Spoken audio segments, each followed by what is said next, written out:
Here's how I repot the Monstera Deliciosa. It's a good time to do this project when the roots are coming out of the bottom drainage hole. Or if it's been more than 2 years, it's a good idea to refresh that soil. Set it on its side, give it some CPR. Just kidding. We want to loosen up that soil from the side of the pot right here.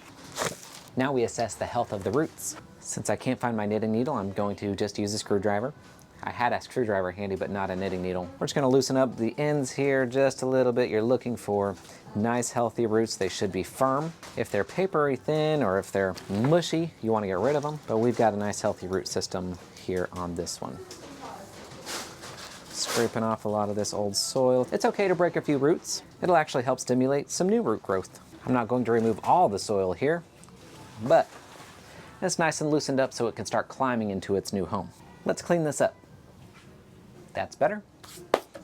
New pot, just going up one size. Philodendron soil, here's a close-up. Oh, looking nice and juicy. This video is sponsored by repotme.com. If you're ever unsure what soils to use for your houseplants, go onto their website, search for the plant that you're looking to repot. They have all the supplies you need, including these awesome clear nursery pots with tons of drainage. We're using their philodendron mix for this application, and I know monsteras are not technically philodendron, but it's the same soil. Nice and chunky down for those roots. I'm just going to place a little bit in the bottom of the pot right here, and let's grab our plant, our monstera, and we're just gonna set it right down in there. I like to keep my plant nice and centered, and we're just putting that soil all around the sides right here, just like so.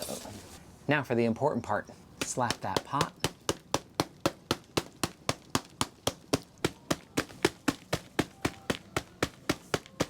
Let's make sure it's nice and upright. We're gonna firm in that soil all around it.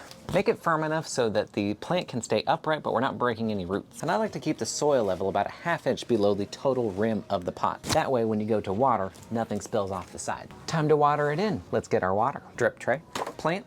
Now we water it.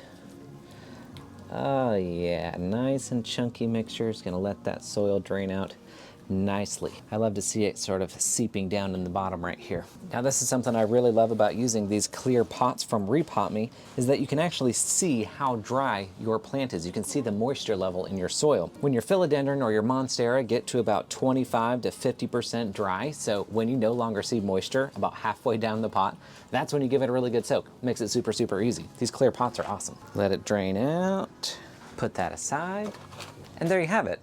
The repotting of the Monstera Deliciosa.